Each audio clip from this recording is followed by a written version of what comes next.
Fíjense. Cuando nosotros hablamos de semántica, establecemos esta relación. Hay una ciencia general de todos los signos. Se llama semiología.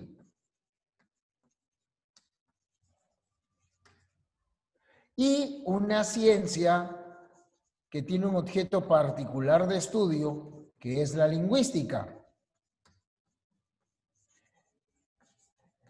El objeto de la lingüística es el lenguaje, que está constituido por los signos lingüísticos. Y este signo lingüístico, a su vez, que se define como un ente psíquico constituido,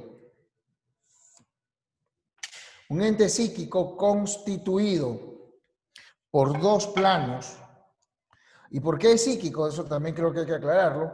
Es psíquico porque el signo lingüístico aparece en la mente. Lo que nosotros decimos o escribimos es su concretización, pero el signo lingüístico aparece aquí, en la cabeza. Entonces, este signo lingüístico está constituido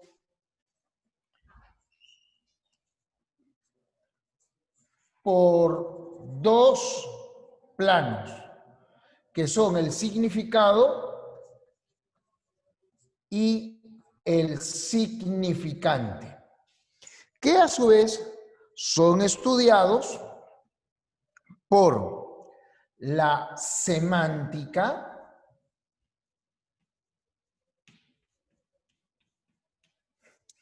y por la fonología. ¿Ya? Entonces, miren, esta es la relación. Ahí está. ¿Ya? Esa es la relación que existe. Ahora, esta semántica, que es la disciplina que estudia el significado, o sea, este plano, a ver, vamos a colocar aquí, este plano del signo lingüístico,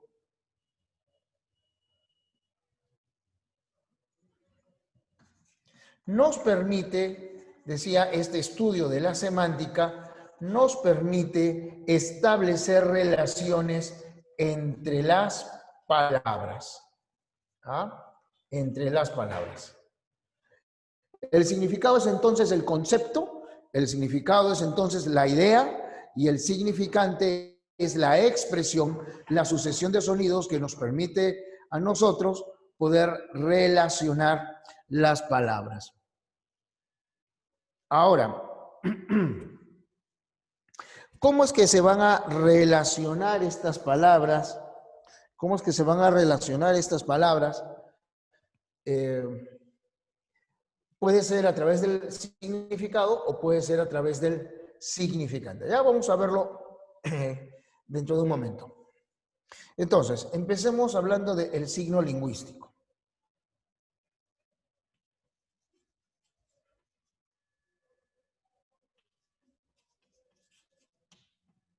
Ahí está.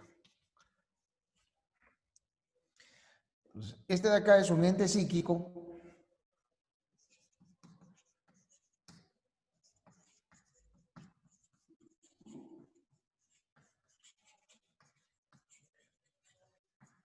que resulta de la asociación de un concepto o significado. El término es de Ferdinando de Saussure, el padre de la lingüística. ¿Ya? Significado y una expresión. ¿Ya? Este término expresión es el que Saussure va a denominar significante. Lo que dije acá, la sucesión de sonidos. Este signo lingüístico se organiza sobre la base de algunos principios. ¿Cuáles son estos principios de organización?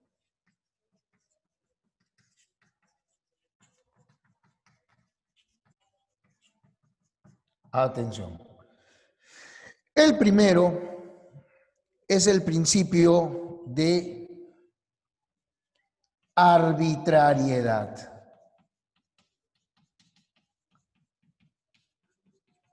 ¿En qué consiste la arbitrariedad? Fíjate, nosotros tenemos acá una idea. Por ejemplo, esa idea. Y podemos llamarla árbol. Es lo que hacemos aquí, porque somos hispanohablantes. Los que hablan francés dicen arbre, y los que hablan inglés dicen tree, y así cada lengua tiene un significante para este significado. Pero no hay una razón para que nosotros vayamos a preferir uno u otro. Esa relación que existe entre significado y significante es convencional. Es la sociedad la que se pone de acuerdo al respecto. Entonces tenemos, ¿qué cosa? Arbitrariedad. Número 2. Linealidad. ¿Se ve todavía? Sí, sí. Fíjate, nosotros tenemos una serie de sonidos, pero si los ordeno de esta manera, es diferente de esta secuencialidad, que a su vez es diferente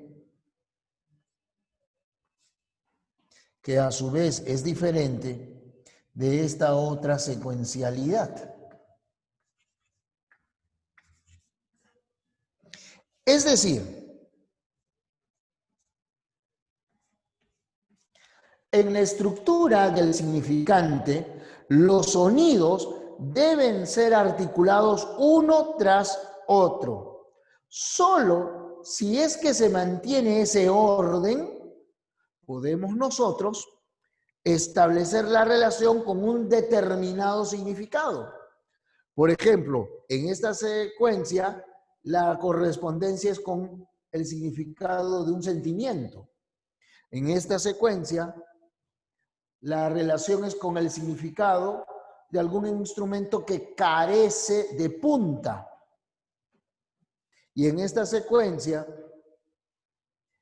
la correspondencia se establece con la idea de forma, ¿no? De un molde para algo.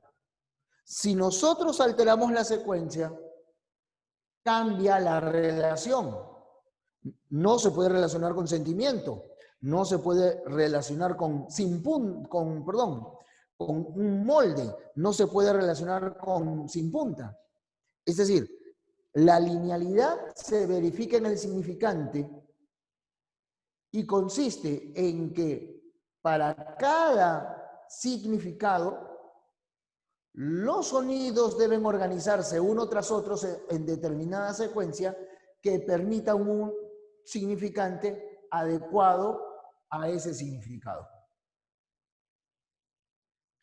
Luego tenemos dos principios que están relacionados por aquí. Uno es el principio de inmutabilidad. ¿Qué quiere decir eso? La inmutabilidad. Nos ubicamos en el siglo XVI. Y en el siglo XVI, el significante villano se relaciona con la idea hombre de la villa. Esta relación biplánica corresponde al siglo XVI y debe mantenerse de esa manera, debe mantenerse estable, porque de lo contrario no podríamos comunicarnos. ¿Por qué digo eso? Si alguien dijese villano, muy largo, lo llamo G.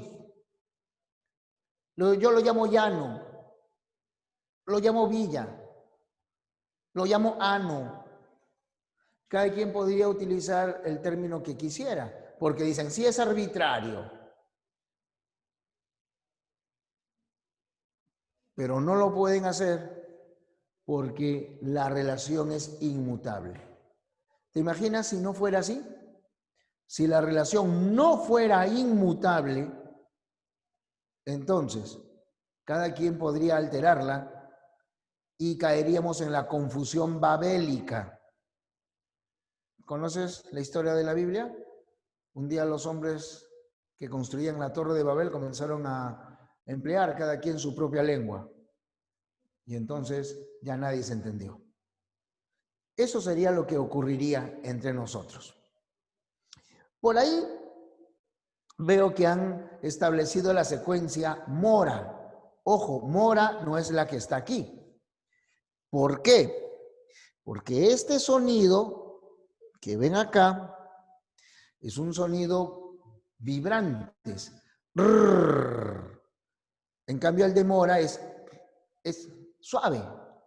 No es lo mismo, a ver, carrete que arete, carro, aro, arruga, aruga.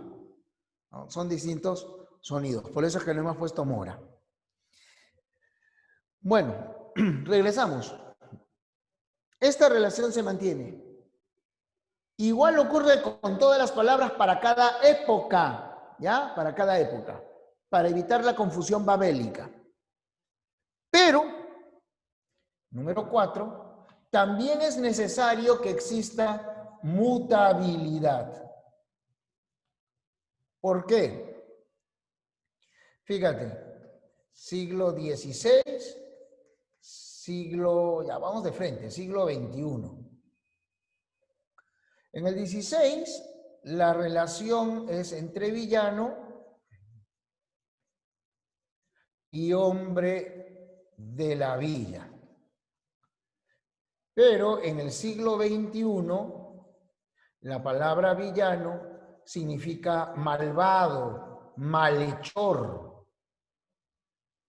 Es decir, esta relación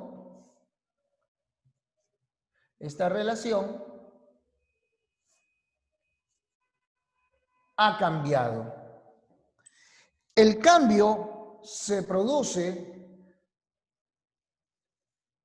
a lo largo del tiempo, del 16 al 21. No sé si se está viendo bien la pantalla.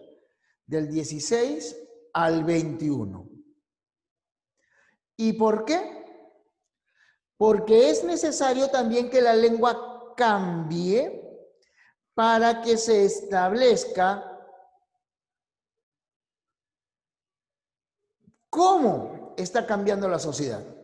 O sea, si la inmutabilidad que opera para un periodo determinado, y eso quiere decir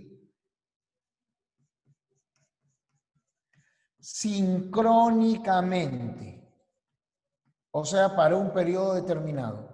Si bien es cierto, la inmutabilidad evita el caos lingüístico, también es necesario que se produzca un cambio entre épocas diferentes. Esto se denomina análisis diacrónico. Porque solo al comparar las distintas épocas, podemos darnos cuenta del cambio social. Entonces, la inmutabilidad evita el caos lingüístico, por eso es importante. Y la mutabilidad refleja el avance social. Si no cambiase la lengua, entonces tampoco podría decirse que cambia la sociedad. El cambio de la lengua refleja el avance de la sociedad. Un ejemplo, ahora que estoy viendo la cámara.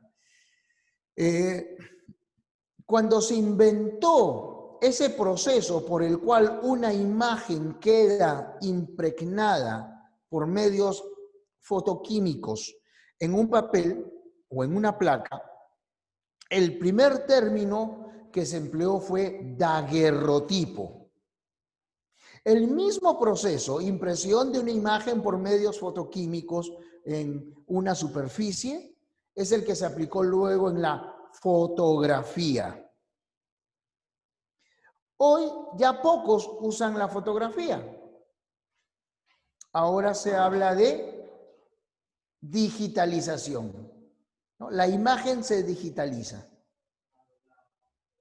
Y en algunos lugares más avanzados se habla incluso ya de imagen holográfica como algo cotidiano.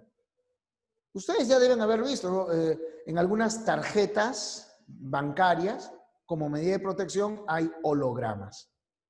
¿Te das cuenta? Daguerrotipo, fotografía, imagen digital, holograma. Al fin de cuentas, los conceptos están relacionados, son casi lo mismo. ¿Por qué digo casi? Porque entre la distancia entre un holograma y un daguerrotipo, entre un holograma y entre una fotografía ya es más grande. El holograma no requiere esa superficie en la cual se imprima. Pero está reflejándose, ¿no? Una idea que es la captura de una imagen para identificar a alguien. ¿Te das cuenta? El cambio del nombre ya está mostrando un pequeño avance. Otro ejemplo, tus tatarabuelos bailaban con a ver, ¿con qué? Hasta se me fue el nombre. Había un aparato al que se le daba vueltas, ¿no? Como quien da cuerda, tenía una enorme bocina, ¿no? Era una especie de cuerno, pero tus abuelos bailaron luego con el tornamesa, el tocadisco, luego otros bailaron con radiola, tus padres de repente usaron el tocacintas, ¿no? El casete. Luego vino el disco compacto, el CD. Ahora la mayoría usa USB, un puerto. Ahí graba su música. Antes hablábamos de grabar música, ahora se dice bajar la música. ¿Te das cuenta? Estamos aludiendo casi a los mismos procesos. Pero la palabra va dejando de lado las formas antiguas, o sea, se va produciendo un cambio que va a reflejar ese avance social del que hablaba. Ah, sí, eso es. Muchas gracias. Ese aparato, gracias César, ese aparato se llama fonógrafo, exacto. Ese antiguo al que había que darle cuerda. Entonces va a ir cambiando. Los ejemplos que he puesto son en relación al significante, pero mira, acá también puede haber, ¿no? Esto nos demuestra que puede haber también cambio en el significado. Conocer bien estas relaciones nos ayuda. ¿A qué? A identificar las relaciones que vamos a establecer entre palabras. Estas relaciones se van a establecer tomando en cuenta el significado o el significante. Fíjate, primero hablamos nosotros de polisemia.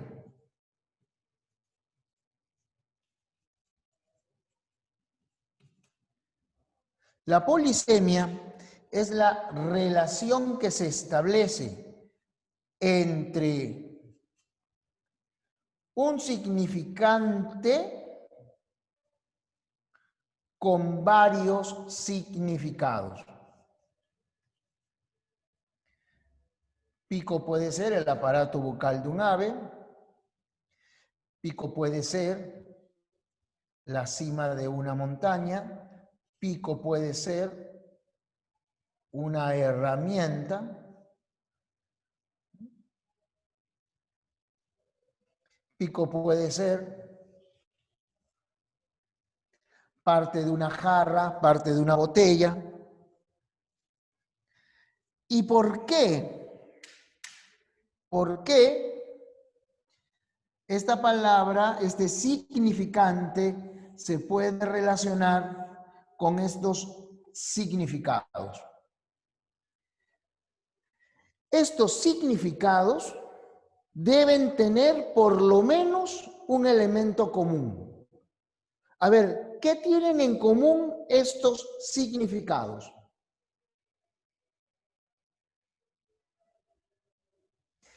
La mutabilidad permite reflejar que las personas son más cultas, no necesariamente, no necesariamente. La mutabilidad lo que hace es reflejar el cambio social. Pero si una persona conoce de los varios, de las varias formas que adoptó el signo lingüístico, entonces de repente ahí sí podríamos hablar de un poquito más de cultura. Claro, ustedes se han dado cuenta, la punta, el extremo puntiagudo.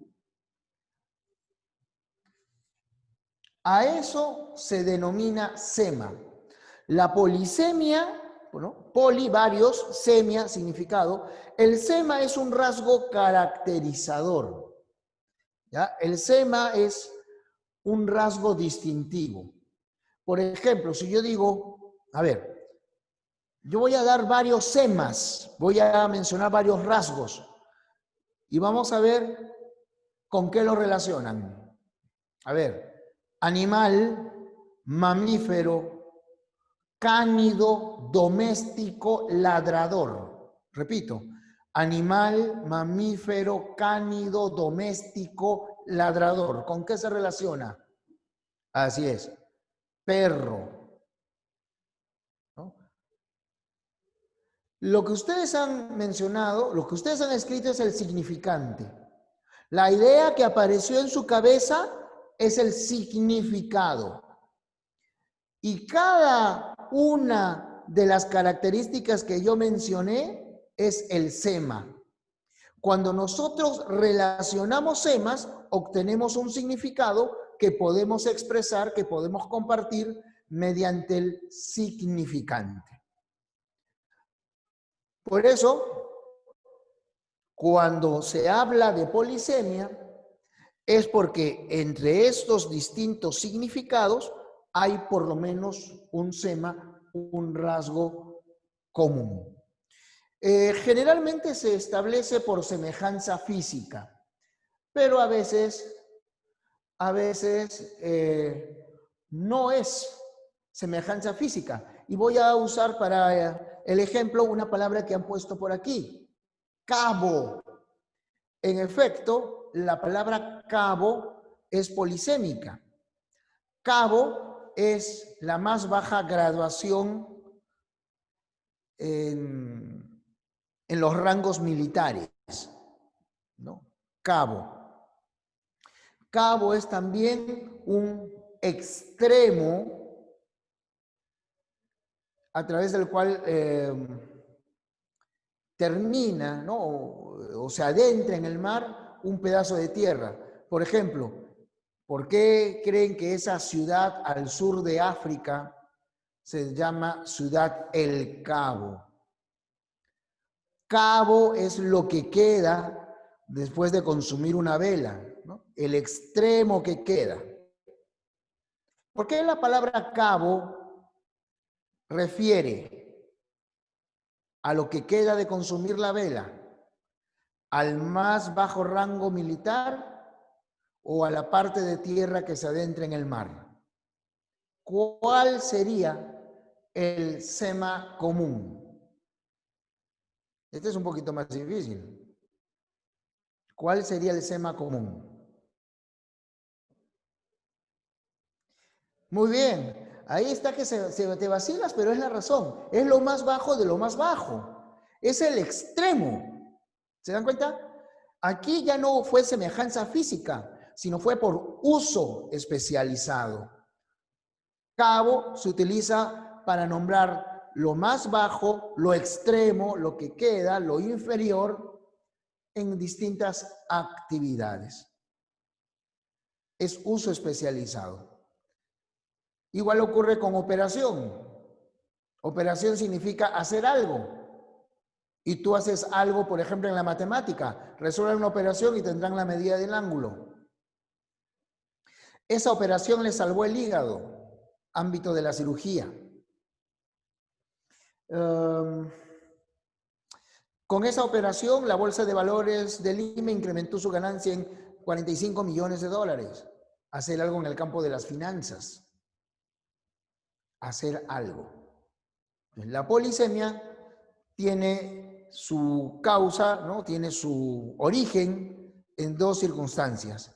La semejanza física y el uso especializado. Por ahí alguien anotó la palabra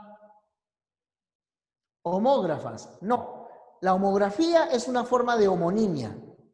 La homonimia es diferente de la polisemia.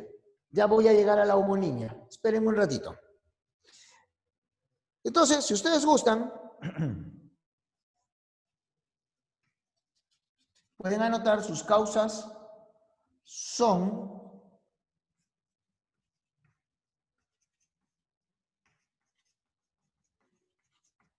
la semejanza física y el uso especializado.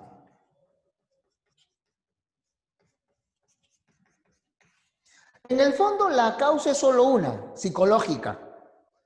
Así como es más fácil tener un comando, un control para la TV, para el equipo de sonido, para el aire acondicionado, en lugar de tener un control para cada cosa, igual es mejor tener una sola palabra para varios conceptos. Así me ahorro memoria, me ahorro vocabulario. O sea, por eso le digo, en el fondo la razón es psicológica, pero dependiendo de cómo se establece, se dice que puede ser por semejanza física o por uso especializado. El fenómeno opuesto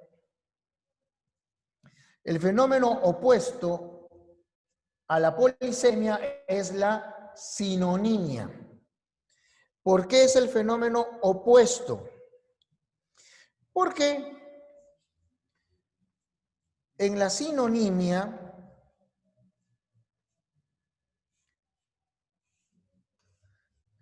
un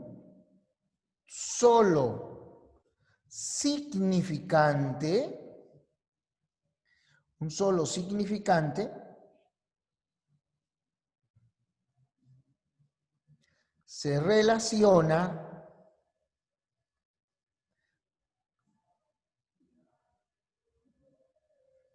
un solo significado se relaciona con varios significantes.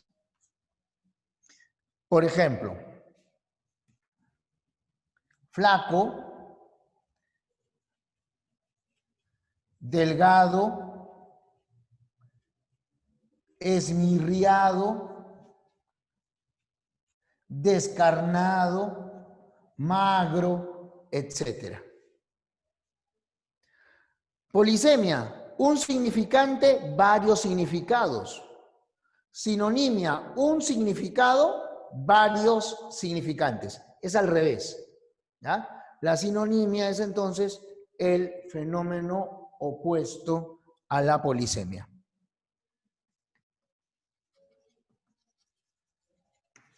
¿Y por qué se establece la sinonimia? La sinonimia apunta a proporcionar riqueza léxica. La sinonimia apunta a poder aumentar nuestro vocabulario. De esa manera evitamos repetir siempre las mismas palabras. Número 3. Hablamos ahora de homonimia.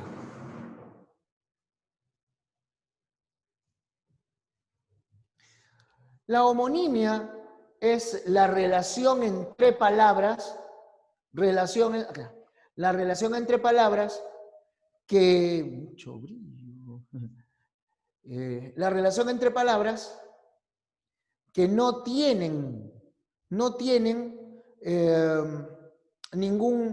ninguna relación entre sus significados. Un ratito, por favor. Raúl tiene para tapar un papel grande. Entonces, en la homonimia, nosotros vamos a ver que más de una palabra tiene la misma escritura, la misma pronunciación, pero el significado de cada una no tiene que ver con la otra. Fíjate, tenemos aquí, a ver,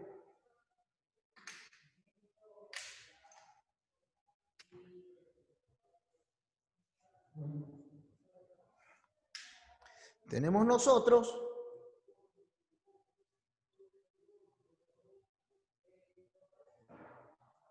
la palabra llama. Y esta palabra llama,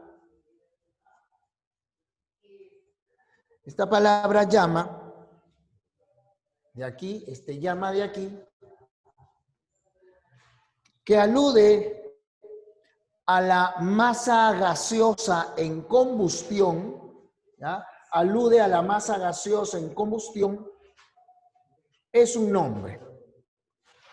Pero también se llama llama, a ver por aquí,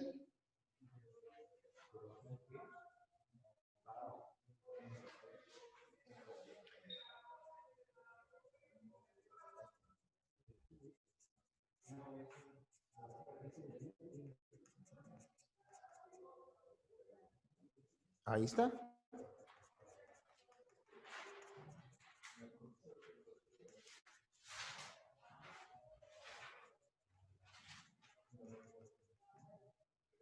También se llama al auquénido. Este también es un nombre.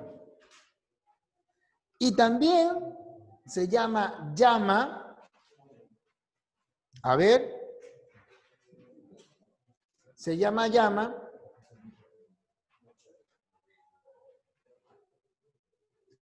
a la acción de llamar a alguien. ¿No? Ahí está.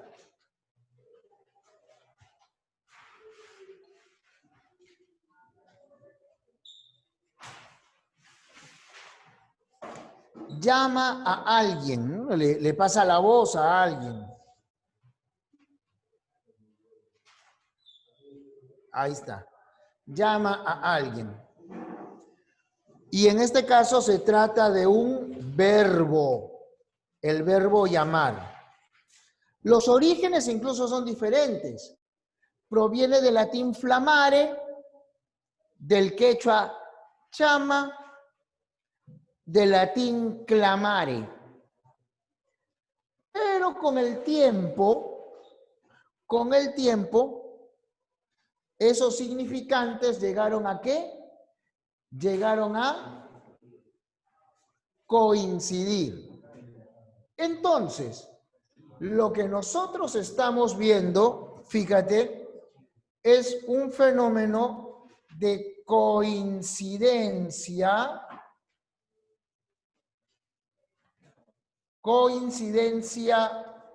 fonética. Pero en esta coincidencia fonética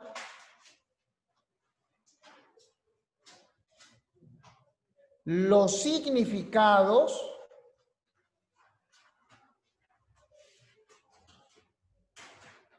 no guardan relación. Entonces, la homonimia se produce de esa manera, ¿ya? No existe, no llega a producirse ninguna relación entre los significados. En eso consiste la homonimia. Ahora, algo más. Date cuenta de que nosotros podemos ver, mira, que la relación aquí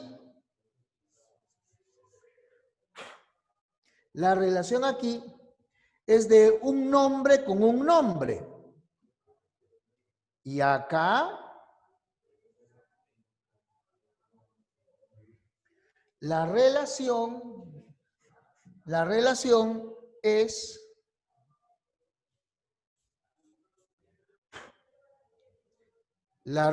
es de un nombre con un verbo. Cuando la relación es entre palabras, que pertenecen a la misma clase, la homonimia se llama absoluta o también homonimia total, absoluta o total. Nombre con nombre, verbo con verbo, etc. Pero si esa relación se establece entre palabras que pertenecen a diferentes clases gramaticales, aquí un nombre con un verbo, entonces esa relación se denomina homonimia parcial. Existe todavía una homonimia más, pero eso lo puedo explicar verbalmente. Atiendan. A veces la relación se establece dentro del mismo verbo. ¿Eso qué quiere decir? Sabemos que los verbos se agrupan en conjuntos de conjugación. Todos los verbos que terminan en ar deben imitar a amar. Todos los verbos que terminan en er imitan a comer. Todos los que terminan en ir siguen a partir. Entonces, cuando conjugamos, puede aparecer un par de palabras que se pronuncian igual porque se conjugan igual, pero remiten a accidentes diferentes. Por ejemplo, yo amaba el mar. Él amaba el bar. Yo amaba jugar en las tardes. Él amaba jugar en las mañanas. Yo amaba, él amaba. Primera persona, tercera persona.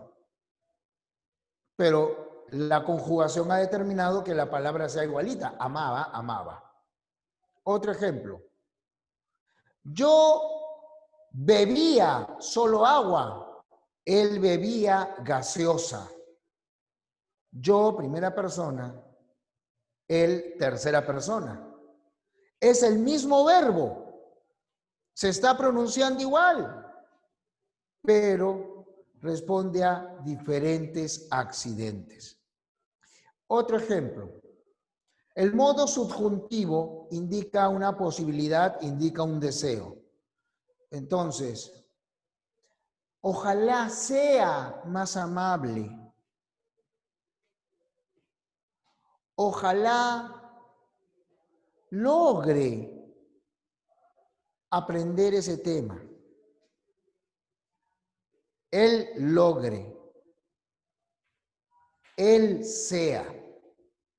Modo imperativo, que solo admite segunda persona. Oiga, sea usted más amable. logre la meta que se ha impuesto.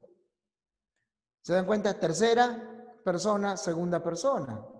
Modo subjuntivo, modo imperativo, pero la pronunciación es igual. Es dentro del mismo verbo. Ese tipo de homonimia, que es un poquito más rara, ese tipo de homonimia dentro del mismo verbo se denomina homonimia paradigmática.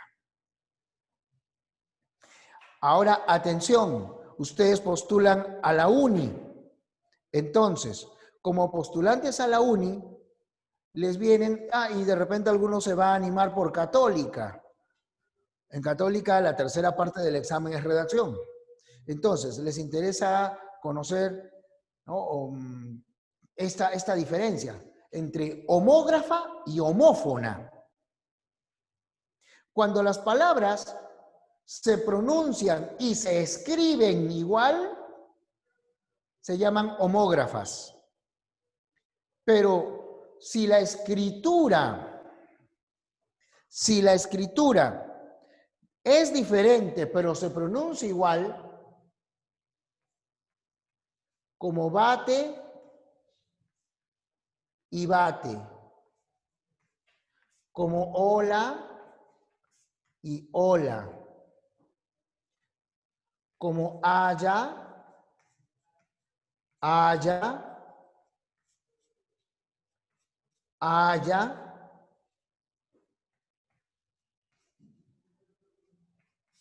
haya.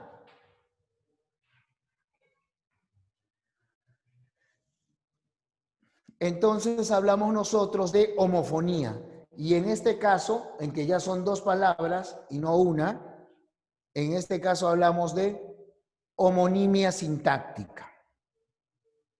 Pero básicamente las preguntas que les vienen a ustedes son así, ¿no? Palabras homófonas, bate, hola, acervo con B, acervo con V, etc. Deben ustedes recordar esos términos, deben ir aprendiéndolos poco a poco, ¿ya? Estos términos de palabras equivalentes se pronuncian igual, pero tienen diferente significado. ¿Por qué? Porque como difiere la escritura y el examen que ustedes rinden es escrito, entonces en ese examen te pueden venir. Completa la siguiente oración y te colocan palabras homófonas. Tú dices, pero se pronuncia igual, pero ¿cómo se escribe? Entonces tienes que ir aprendiendo poco a poco. Número 4. La antonimia.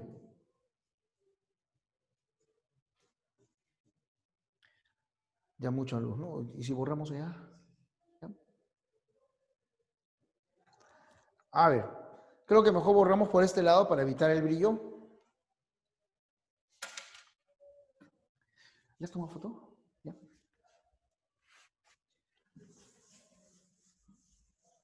No se preocupen si le han tomado foto a la pizarra para luego enviárselas.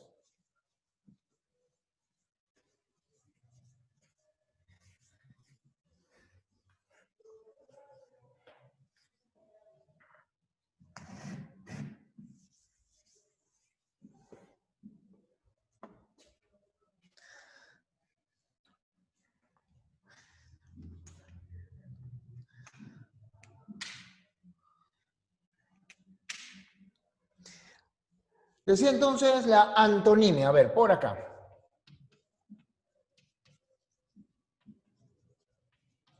La antonimia es la relación entre palabras cuyos significados son opuestos, ¿ya?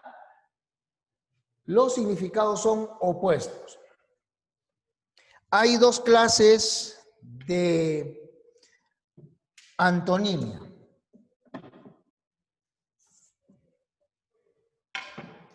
Una es la antonimia gramatical y otra es la antonimia léxica.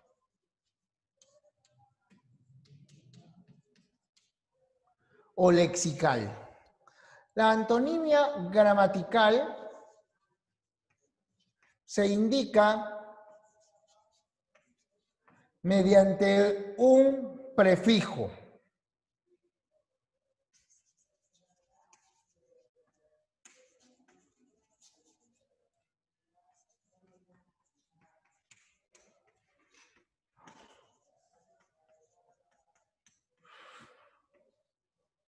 Fíjate, lo opuesto justo, injusto.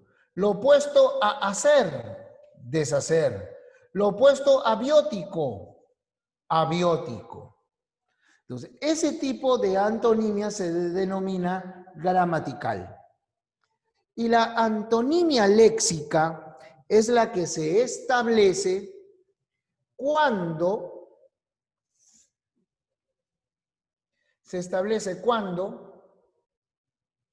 cambian las palabras.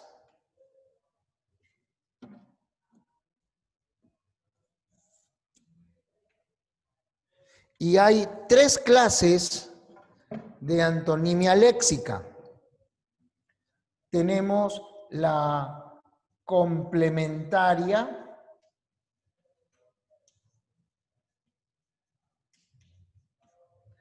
la recíproca y la propia.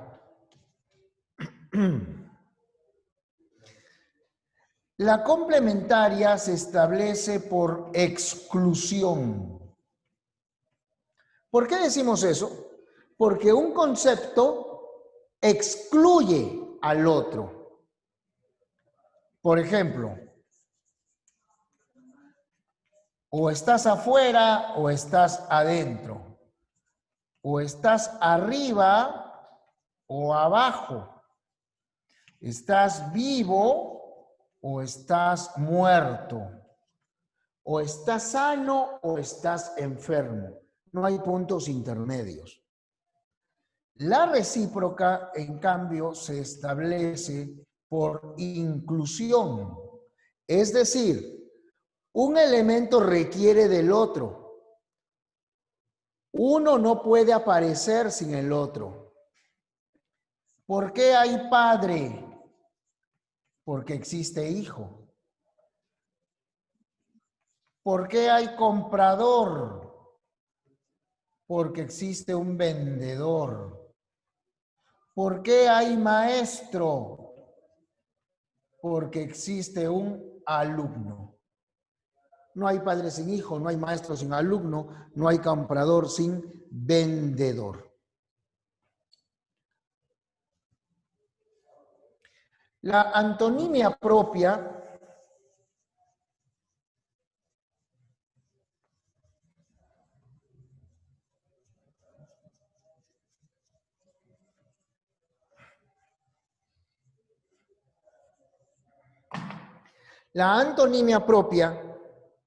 se establece por gradación. ¿Eso qué quiere decir? Eso quiere decir que yo voy a tener los extremos de una cualidad. Por ejemplo, el extremo negro y el extremo blanco. Caliente y frío. Grande y pequeño. ¿Y cómo sé que en efecto se trata de gradación? Porque en medio voy a establecer otro significado. Entre negro y blanco, gris. Entre caliente y frío, tibio. Entre grande y pequeño, mediano. Por eso hablamos nosotros de gradación. Por eso hablamos nosotros de antonimia propia, ¿ya? Porque en esta antonimia nosotros observamos extremos de una cualidad. 5. La paronimia. La paronimia es la relación entre palabras que solo se parecen. No vayan a confundir con La homonimia. En la homonimia hay idéntica pronunciación. En cambio, en la paronimia solo se parece. Mira, alcalde, alcaide.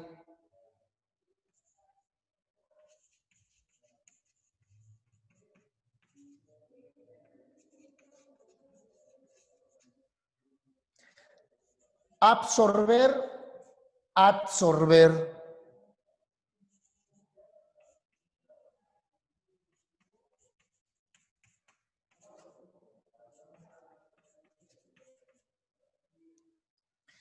Actitud, aptitud. Solo se van a parecer, pero no son. No son como en la homonimia idénticos. Por último,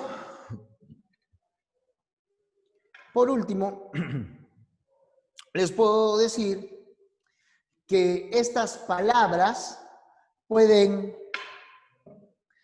debido a estas peculiaridades de cambio de significado, pueden usarse en sentido denotado o pueden usarse en sentido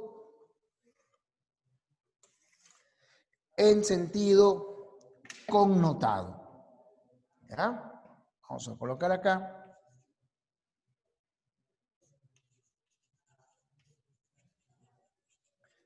Denotación y connotación. ¿A qué aluden? La denotación es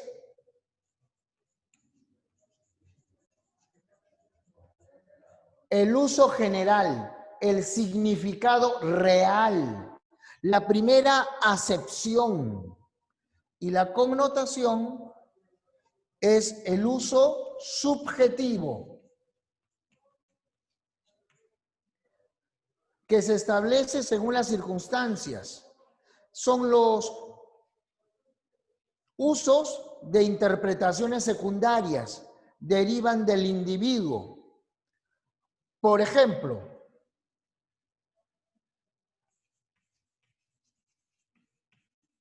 la mosca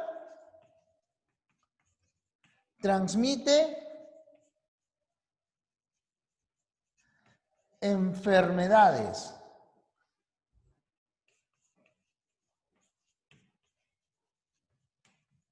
Ponte mosca y estudia.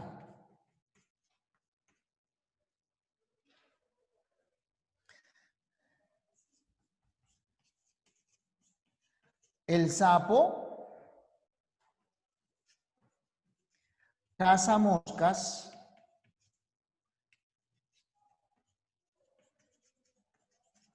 con su larga lengua.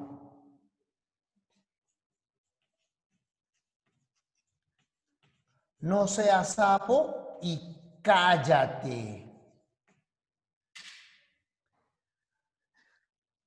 Si a tu amigo, no creo que acá todo el mundo se da cuenta, se refiere al insecto. Y acá, al batracio. Si a tu amigo le dices, ya pues, ponte mosca, tu amigo no va a hacer zzz, ¿no es cierto? Él entiende mosca en alusión a las características secundarias del insecto. Aquí, por ejemplo, referimos a mosca como díptero, como transmisor de enfermedades, como parásito, como un insecto que se encuentra siempre en los basurales, en las excrescencias. Pero aquí lo de mosca guarda relación con vivacidad, difícil de atrapar. Entonces, cuando a tu amigo le dices, ya pues, ponte mosca, le estás diciendo, avívate, y él lo entiende así. Ponte mosca y estudia, quiere decir que de repente está flojeando, de repente es de los que se conecta y se duerme frente a la pantalla. El sapo caza moscas con su larga lengua. Tú entiendes animal, anfibio, de piel rugosa, larga lengua pegajosa, se alimenta de insectos. No seas sapo y cállate. Ah, te están diciendo sapo porque has comentado algo que no debías. Has dicho algo que no debías. O sea, te están tildando de lengua larga. La característica secundaria está siendo usada aquí en otro sentido. ¿Te das cuenta? La denotación y la connotación tienen que ver entonces con los significados reales, básicos, generales, objetivos, subjetivos, contextuales, metafóricos, figurados. ¿Y cómo te das cuenta tú de cuál es el sentido en el que te están transmitiendo la información? Fácil. Si lo lees, si lo escuchas, es el contexto, o sea, el entorno lingüístico. Si yo digo, Cholito, no lo gastes, deposítalo en el banco. ¿Qué se entiende por banco? A ver. Siglo, ciclo, claro, otro ejemplo de paronimia. A ver, si yo digo, Cholito, no lo gastes, deposítalo en el banco. ¿Qué cosa es banco? A ver, ¿qué cosa es banco?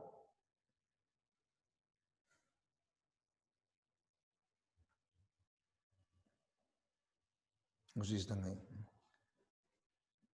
Claro, empresa dedicada a operaciones financieras, institución financiera, lugar seguro para guardar tu dinero, etc.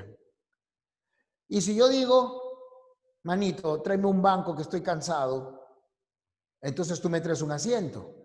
Ahí otro es el significado. Las palabras que acompañaron son las que nos permiten a nosotros establecer el sentido real.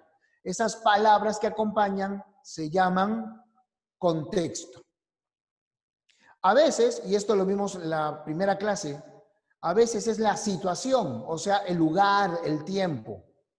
Si yo digo, mañana hay examen, como estamos viernes, mañana significa sábado. Si lo digo un lunes, entonces significaría mañana martes. El significado está cambiando según la circunstancia de tiempo. Entonces, cuando se refiere a palabras que ayudan a precisar el significado, se habla de contexto o entorno lingüístico. Pero si son las circunstancias de tiempo, de lugar, de cultura, las que ayudan a precisar el significado, se habla de situación. Bien, chicos, muchas gracias por muchas gracias por su atención. Ya nos ha ganado el tiempo y nos estamos viendo la próxima semana. Si no me equivoco, la próxima semana ya empezamos con el estudio gramatical. ¿Ya? Nos vemos. Que tengan un bonito fin de semana. ¿Ya?